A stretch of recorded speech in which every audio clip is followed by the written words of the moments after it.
Welcome to the Millsurf Mike channel. Today I continue with my current revolver kick with the Ruger GP100. My GP100 is actually one of the first 10 firearms I owned, as I wanted a modern revolver in my collection. The practical choice came down to the Smith & Wesson 686 versus the Ruger GP100, which is really the Chevy versus Ford of double-action .357 Magnum revolvers. I chose the Ruger mainly because of the price. I have since obtained a 686 and will do a comparison video in the future. The development of the GP100 is pretty much straightforward, although a bit late to the game. The GP100 was released in 1985 with the intent on replacing Ruger's wildly successful Security 6. The Security 6 was developed in the early 70s, aimed squarely at the law enforcement market, and they sold 1.5 million by the time they phased it out in 1988.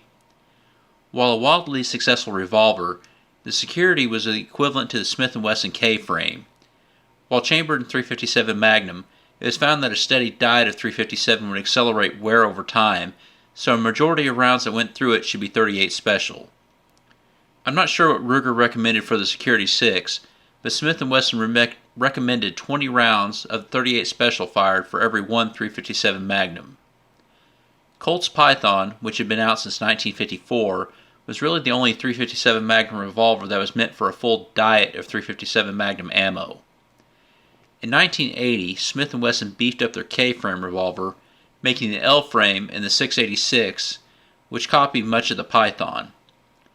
Ruger followed suit in 1985 in making a beefed-up 6 series, but actually continued to make improvements in its DA revolvers. Of course, 1985 is very late in the game for targeting LEO sidearm business with a revolver. Even without that market, the GP100 has been a wild success for Ruger. The GP100 retained the 6 series so-called triple lock system, although the bolt at the bottom of the cylinder is there to prevent rotation and not really a lock. The GP100 has a half-size grip frame where you slide a one-piece grip over the frame, unlike most revolvers that have two-piece grips. The GP100 uses music wire springs unlike the Colt and Smith & Wesson. Unlike the Smith, Ruger has no removable side plate, and most of the internal parts are attached to the trigger guard assembly. Ruger has an investment cast frame while the Smith is forged. Due to this difference, the Ruger has a thicker frame while having a similar weight to the Smith. This has led to some argument as to whether Rugers are stronger or equal to the Smiths. Most in the know say that Ruger is more robust and can handle higher pressure loads over a longer period of time, making the Ruger more desirable if you're going to put thousands and thousands of rounds of .357 Magnum through it. A few, Yankee Marshall, claim that the Smith is just as strong due to the forged metal.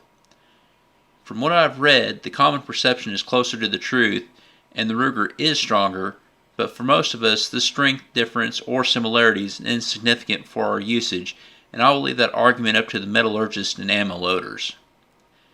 The Ruger retains the transfer bar safety which was originally developed in the 60s for their single-action Army revolvers. It has a raised front sight with adjustable target rear sights. I obtained my Ruger GP100 in 2010 as my wife got it for me for a birthday present. It has a 4.2-inch barrel and came with Hogue rubber grips, although I later changed to Hogue wooden grips for aesthetic purposes. I really haven't shot it much over the years. As stated in my LCR video, I'm not that good with revolvers, and since my shooting outings are limited, I work with my carry guns. Still, I get an itch to take my revolvers out a couple times per year, and I've gotten to where I actually can finally hit a target regularly at 25 yards, thanks to listening to Jerry Mitzelak and better trigger discipline. I enjoy taking this out and improving, as it also really helps me with shooting my Glocks. Please be aware of where your elected officials stand on the Constitution. Please join the GOA, the largest no-compromise Second Amendment group, as well as your state organizations. If you like my content, please check out my other videos, like, share, and subscribe. Also, please check out my Twitter, Facebook, Instagram, and who I support on Patreon. Thank you for watching, and as always, have a great day.